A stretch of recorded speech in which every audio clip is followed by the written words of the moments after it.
Good morning. Uh, I want to appeal to each and every person following the series of the prophecies that I'm trying to share with national leaders during this 90 days national prayer. I believe many of us who are so critical to my revelations is simply because of ignorance of why does God use prophets to communicate to national leaders, to communicate to the church, so that the fear of God can rule in our lives. You see, this fear of God that must rule in our lives, I want to clearly state that when God gave me these visions and dreams, He did not give them for me to be worshipped or people to look at me as a superhero. No. He gave it to me in order to communicate His love and His judgments to those that reject warning. If you can understand that illustration, I believe we can agree to say, if President Kaunda took to himself the instruction that were given to him to concentrate on the Children of Africa Foundation, he was going to leave a greater legacy of love towards the suffering.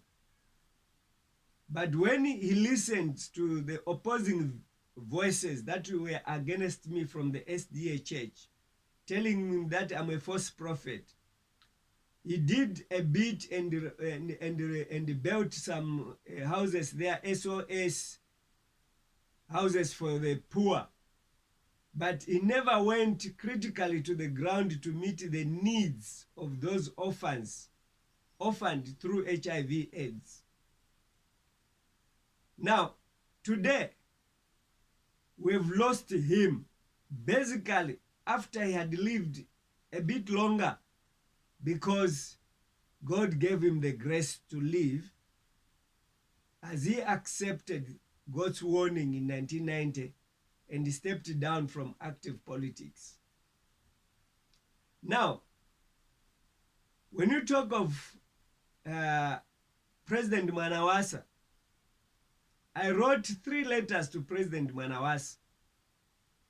The first one, it talked about the visions about him collapsing or crashing.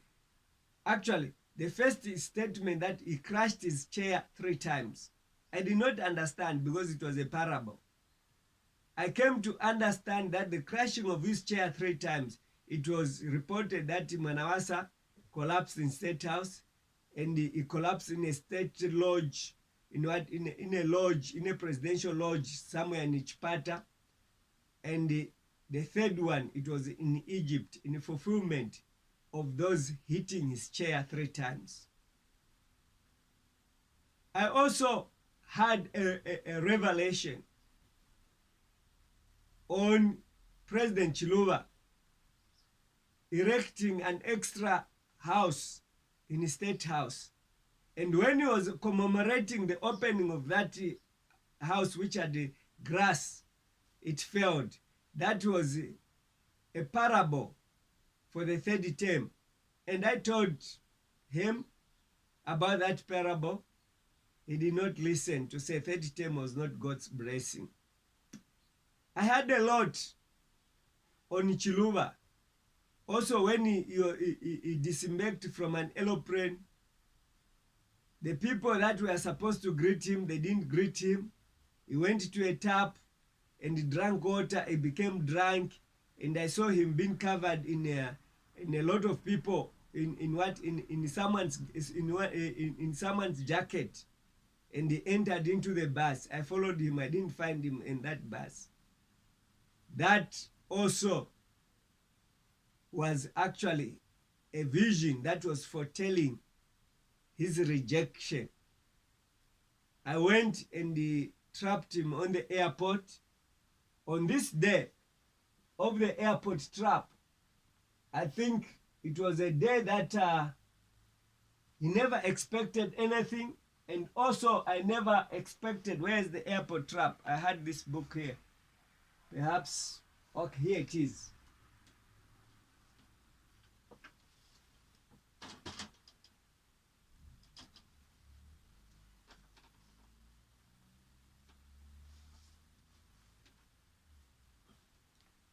On this day, on the airport, I actually trapped Chiluba. You can see I was a young man there, well-shaved. Chiluba was smiling as I spoke to him. This is what I said. I said, I came to review to you your enemies and your relationship with God. Alas, that Chiluba never took my words serious. Instead, Chiluba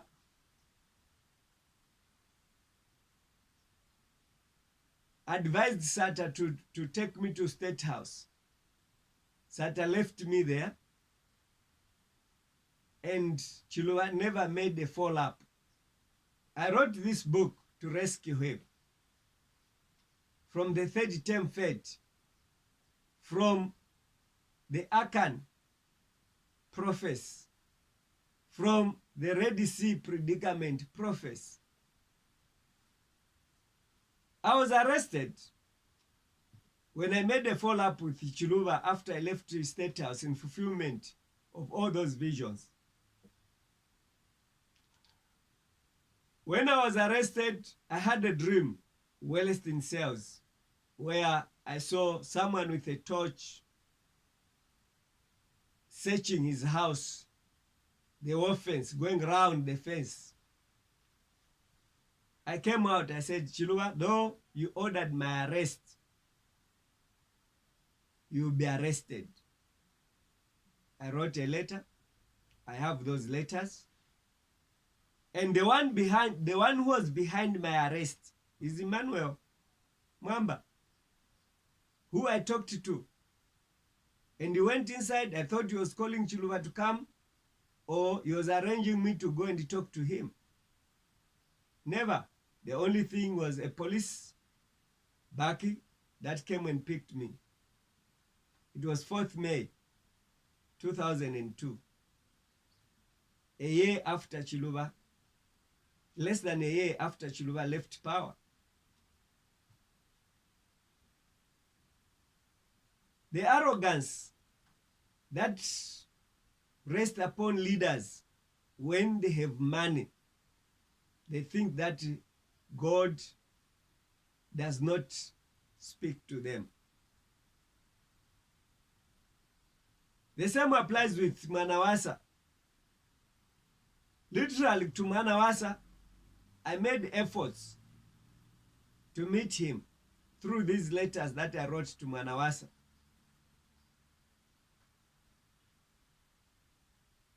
I'll read about the letters later.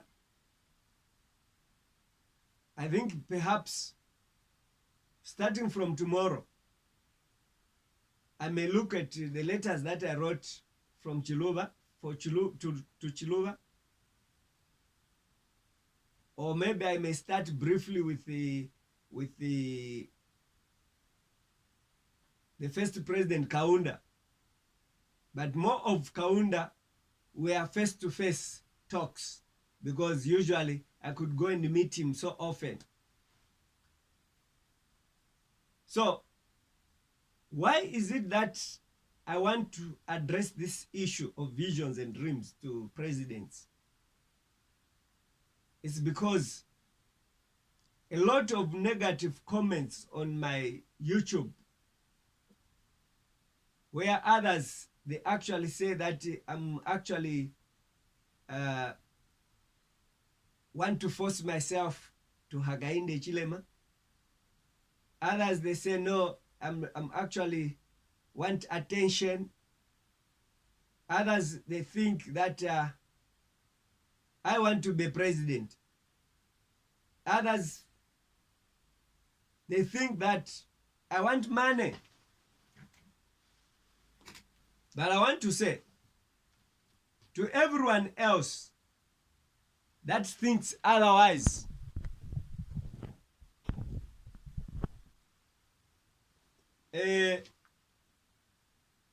I'm a person that believe that God speaks in visions and dreams.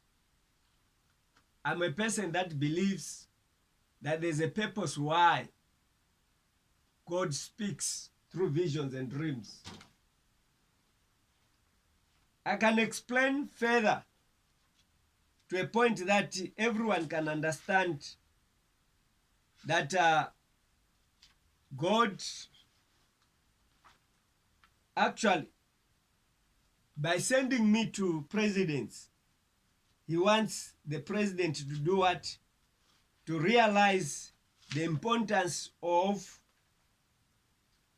his word of warning to presidents. I want to say, when God sent me to President Kaunda, I was actually afraid to mention a lot of things because I thought maybe I also had a doubt on my visions and dreams. To say, what about if Kaunda would say, I'm not aware about that. That one is not, it's not true. I was fearing because also I wait for my visions to be fulfilled. That's when I also get a clear understanding of the visions, a clear knowledge that indeed it was God that spoke. Look, God revealed to me in abundance about the presidents of Zambia, because Zambia is a litmus paper for politics in Africa. It is used by America. It is used by Vatican City, City, or the Papas or the Pope to carry out experiment in their plan to globalize the world. At the same time, Zambia is being used as a Christian nation in order to see if this doctrine of a Christian nation can go throughout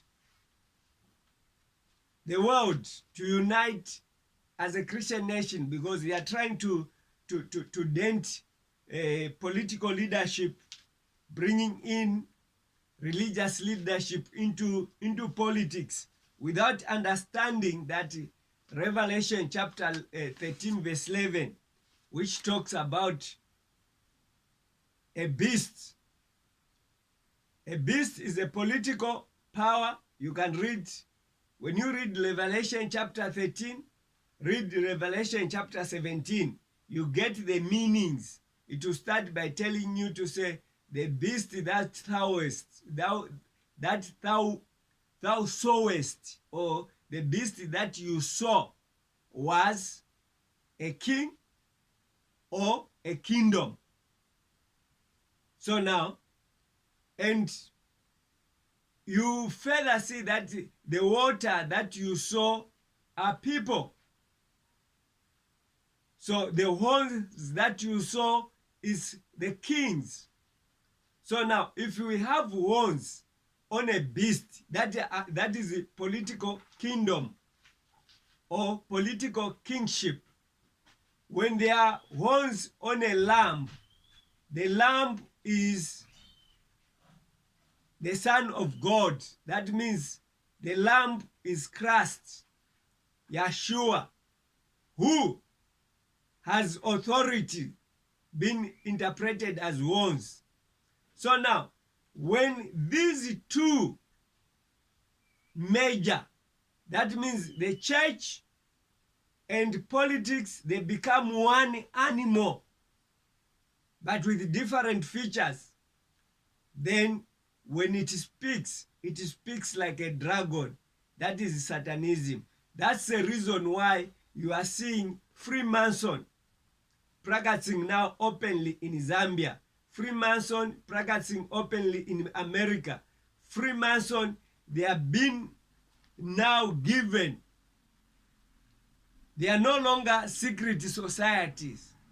They have come out of secret society because its leadership now is gaining momentum. It's been established. By the end of the day, Freemason will never be a secret society. It will be a public society because it has placed certain leaders who acknowledge its freedom.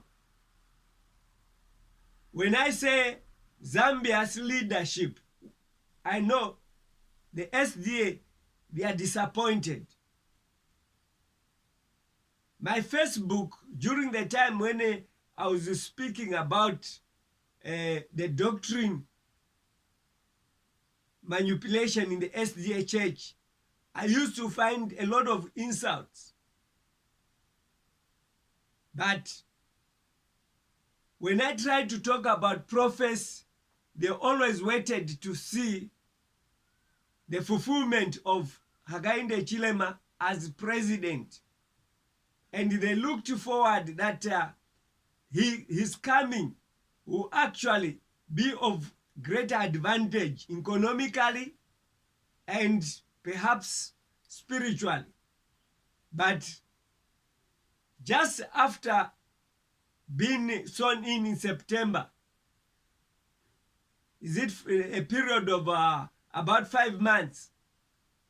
In February, Hakainde Hichilema went to actually make a final declaration to the Pope that he will look forward for guidance from the church on how to handle the leadership. Exactly what I saw in 1997. The same leadership of Anderson Mazoka, who confessed publicly that I was a Freemason, but now I stopped. The point is that there is no stopping of that membership of Freemason. There's no stopping. When you stop, they kill you. That's why they killed him, when he declared that actually he stopped. So when we look at the UPND today, the manifestation of the Freemason under the UPND leadership, it does not spare Hakainde Hichilema from being one of the Freemasons. And when we look at the arrogance that is displayed by by Hakainde Hichilema against the 12 volumes that I wrote to him, it is shocking truth indeed.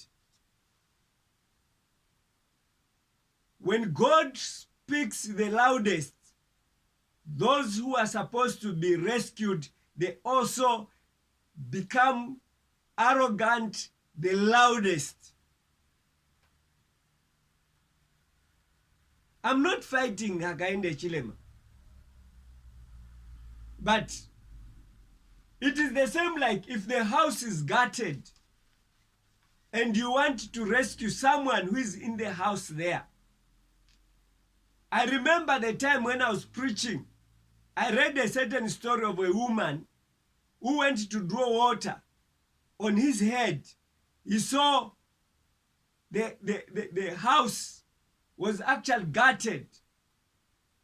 He even forgot that she can use the water, the one she was carrying on the head, through the bucket of the water, running to rescue the child who was actually engulfed in that house. engulfed in the flames of the fire. She went inside the fire, inside the flames of the fire, reaching the child who was sleeping, wrapping the child with the what? With the blankets, and she forced her way out. She sustained burns on her face. Later on, when this child grew, she went to school, she started working, and when she was working with the workmates, the mother tried to visit her at the workplace. She could not want to associate with the mother because even when she was at school, the friends, the schoolmates were laughing at her. That, look, your mother, she's ugly. Look at her face. She's so scruffy. She doesn't even look well. Look, even the earlids were bent. So now the mouth was looking so terrible and horrible. So the mother waited for the daughter to knock off from work. The mother passed the daughter with the car.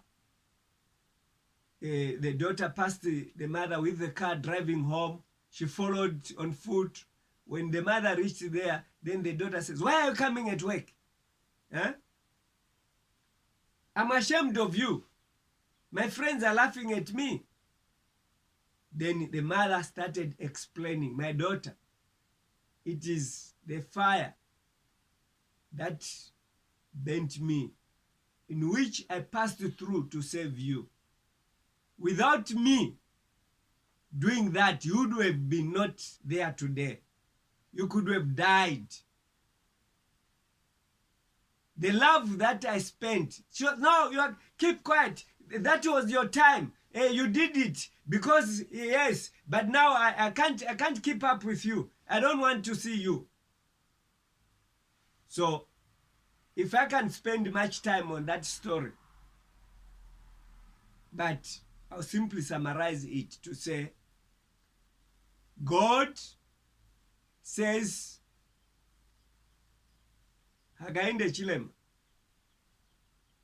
he died for you on the cross. He was bruised on the cross to save you from those partnership. Money and fame will not make you to live and enjoy the labor of your hands. Money and fame will not save you at his second coming. So as a president, I'm speaking to you that you may seek God's face through these visions and dreams, because it is the blanket that God is giving to cover you from the bruises. It's a blanket that God wants to rescue you from the partnership with the Vatican. And when you listen to God today, you are going to save yourself from the predicament of dying a political death. And when I'm mentioning this, it's not to threaten you as other people say. When prophet Isaiah went to King Hezekiah and told King Hezekiah to say, "Put your house in order." Why did he say put your house in order? It was because God's warning was a love message to him. So when God is saying, Hakainde Chilema, stop your partnership, the reason why God is saying stop your partnership is because there is what? Economical slavery attached to your leadership. Vatican is after our natural resources. America is after our natural resources. France, Britain, They are all after our natural resources. EU, where you went to address, you give your address. You also mentioned something to do with refugees as economical empowerment. As refugees are resources. They are what? It's a resource. There's a term that you used today. They are resourceful. They are actually in labor. You are actually saying that refugees, they are slaves, because there is no refugees that earns a decent salary. All these wars that are happening around the world, they are actually meant to create slaves in a modern way. Democracy is also a means to create countries to be answering, to be taking orders from America, from Vatican. Whosoever pulls the strings, you must follow the instructions.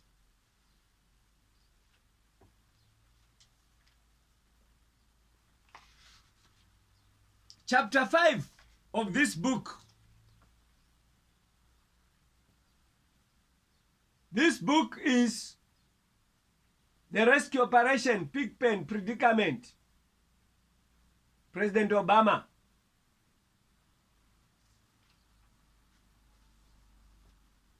On chapter 5, I said, my appeal to President Obama and to every citizen of this world is that dreams, visions, and revelations written in here are meant to give you an opportunity to test, to examine, and to prove them true or false. So when I was writing this book, I was addressing Obama. But since Obama is far away from me, I'm still referring this statement to you, Hakainde Hichilema, to Cyril Ramaphosa,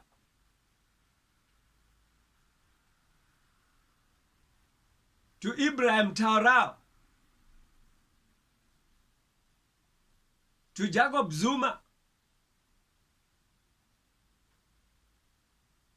to Julius Malema,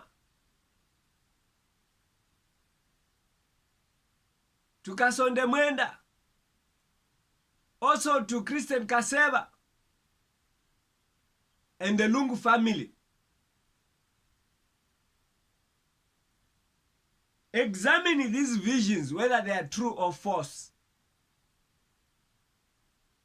Because at this particular moment, I'm saying Hakainde Hichilema has placed his life in danger.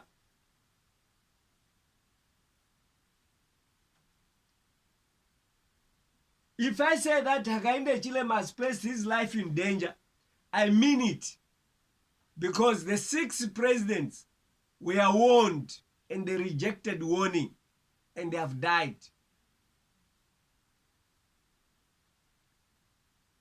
Some of those who are commenting on my YouTube, they have reached a point to say, I'm a witch.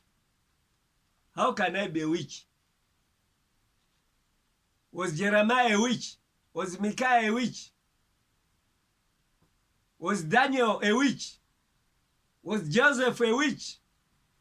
Was Elijah a witch?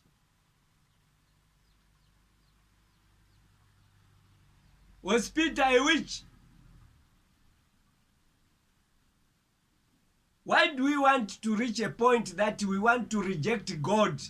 At a point that it matters that we should accept that God is directing us.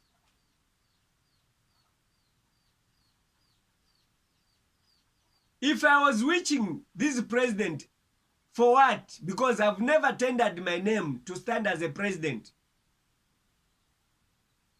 I've never, since Kaunda's time, I had this information. Chiluba's time, I had this information. Did you ever heard me that I've opened a party, I want to stand as a president. If I kill this one, I kill the other one, I kill the other one, then I'll become a president. Did you ever heard me aspiring for presidents?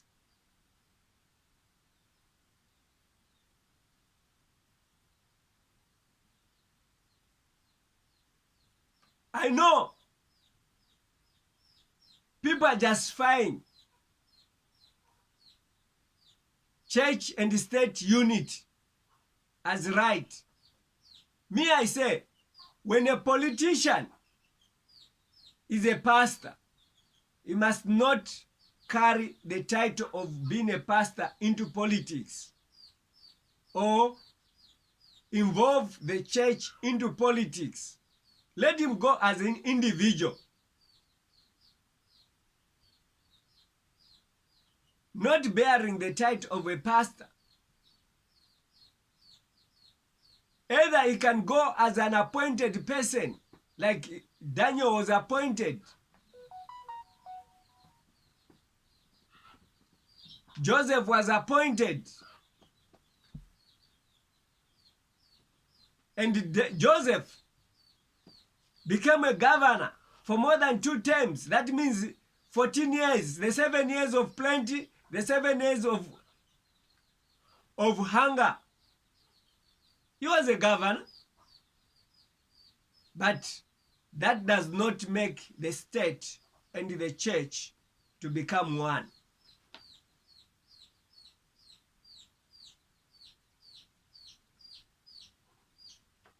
And the end result of Joseph was slavery, even after being a governor there.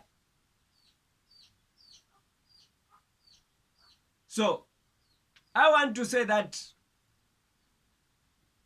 if God would give me an opportunity to be in government, I would not carry a title of an evangelist into government, because the church must be separate. When I enter into government, Christ says that go like a serpent, but act like a dove or a lamb.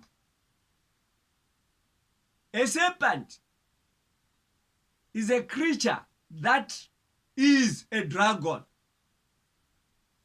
a snake that represents Satan, meaning that there are people who are called to go into politics in the image of being evil, but they go there for a purpose, not to make a living. They go there to test the waters and come out and defend the will of God in there. If Hakainde Hichilema went as a serpent to defend God's will there, that was going to be 100% right with God.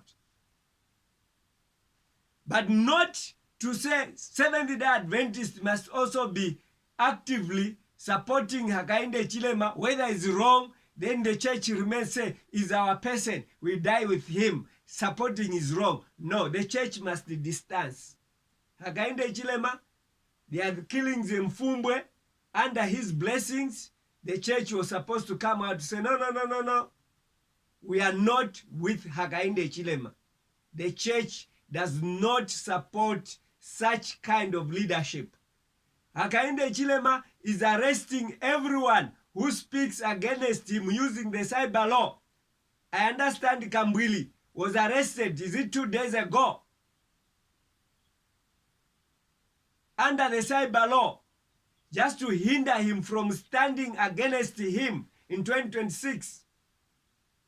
How many people have been arrested? GBM was arrested, almost dying. I don't know if you still become the GBM. I saw him the day when he was sentenced. He was walking majestically. The time when he came out, he was not able to walk. They were holding him. And he has not spoken a word today. He's been silenced. SDA was supposed, were supposed to come out and condemn that. That means the church is separate from politics.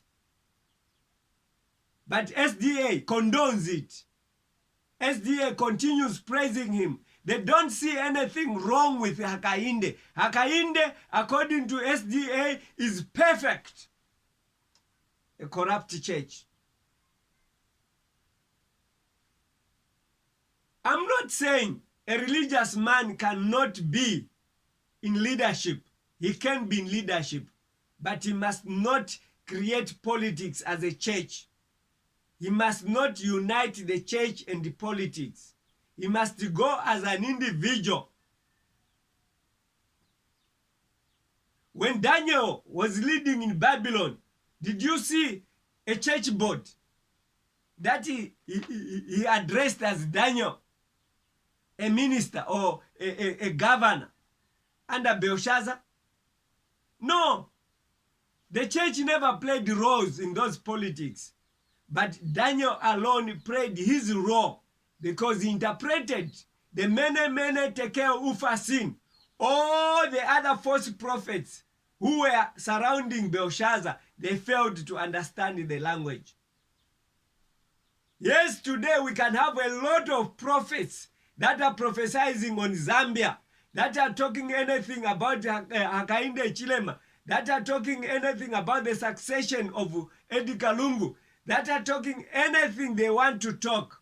But there's one point which they cannot tell the people who are aspiring this leadership. There's one point which they are not telling them. Why are these presidents dying? And they are not telling them to say, whosoever shall sit on the Zambian presidents, whosoever shall sit on Zambian's president without having the agenda of God will die. They are not telling them. They are just campaigning for them. They are just campaigning for HH. Some prophets, they say, like CRY say, no, we are going to change the constitution. Hakainde shall rule for 20 years. Change it. Change it. Change it. Unless God has not spoken to me. Change it.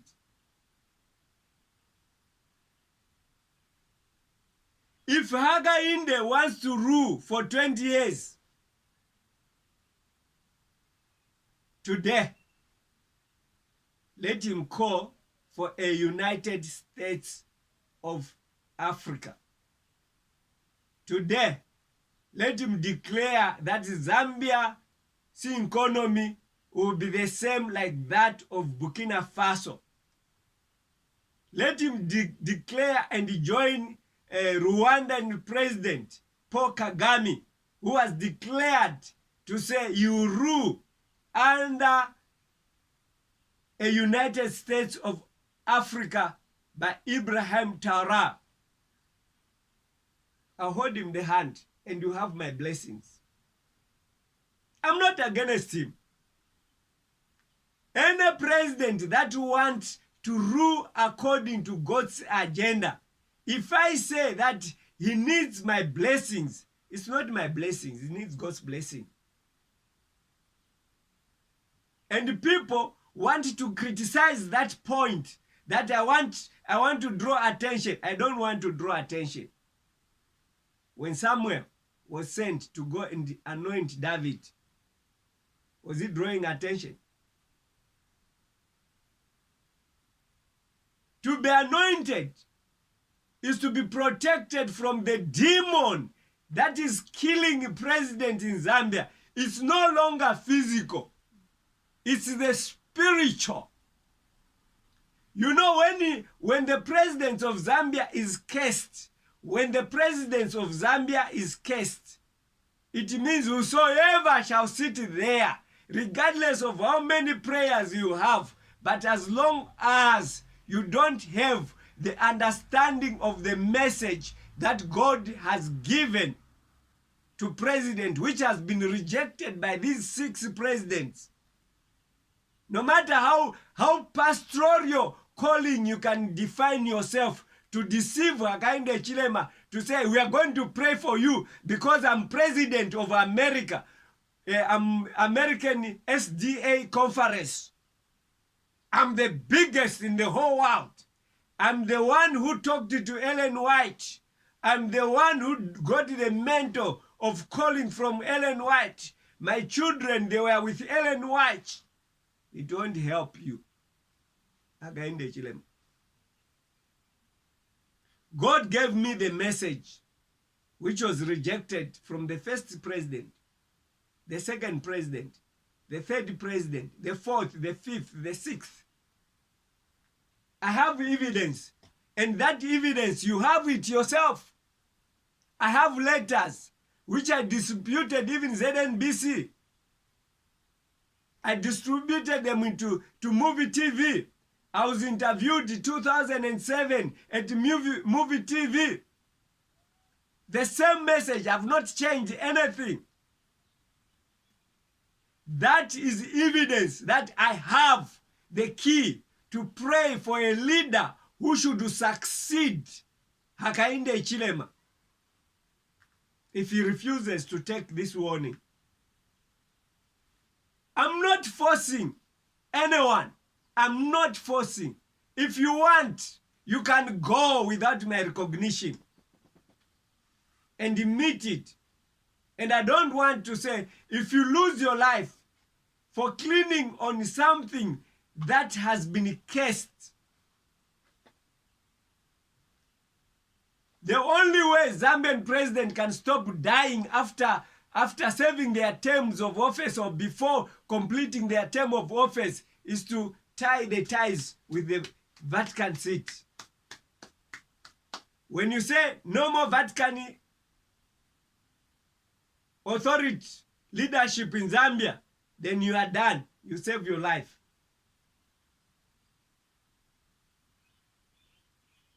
But you need that blessing. You can declare that without prayer, you are gone. Anderson Mazoka confessed to say, yes, who told you to say I'm being supported by the Pope? I said, I saw it in a vision. He says, no, I can't betray my church. I can't betray my church. He did not ask for prayer for him to stand against the Catholic. And surprisingly, a Seventh-day Adventist dying, being baptized by Catholic here in South Africa. When the SDA pastors went, they found that it was the bishops of Rome that were surrounded. They said, this one, we baptized him before he died. He gave his life to Catholic. But it was too late. They have to kill him because he has denied their faith. He denied it to me. That's why he died.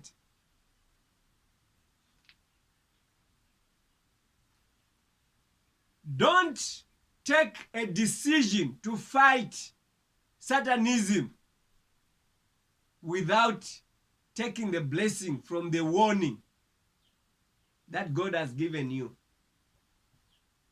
Zambia. I see many people are fighting to be president. Many people are fighting to be president. If you read the letter, I think I'll read for you one of these fine days. The letter which I actually wrote to Christian Kaseba.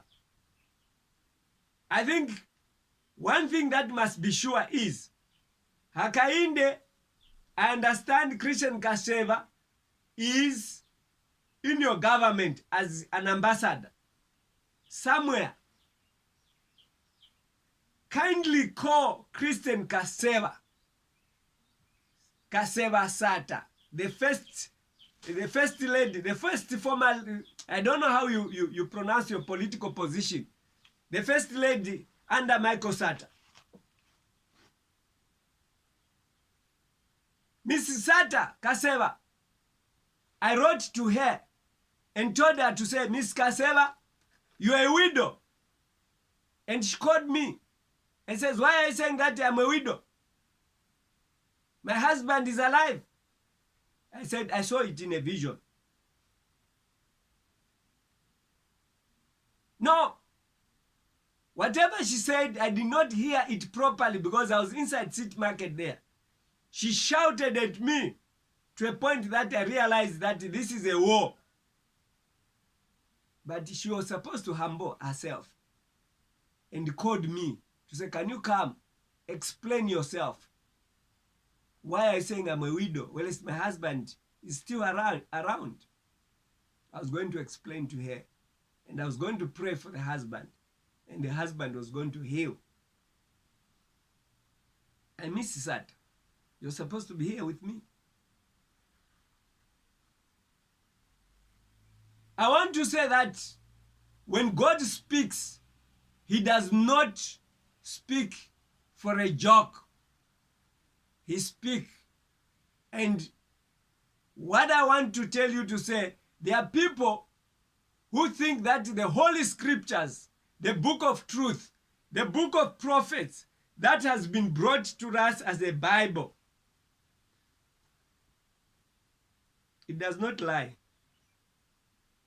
Historians, they start attacking this holy book to say it does not tell the truth because Israel and Egypt are just mere stories. I want to tell you to say, money and fame leads people to reject the truth. When you sleep on a 50-inch bed, then you say, there's no God. When your mat is about 5 inch, you step there, your leg goes in, you think that there is no heaven. When your wall is filled with the glasses, you can view yourself from every angle, you feel there's no need to go to heaven. And when food is in abundance, you feel there's no need to pray. And when you have more than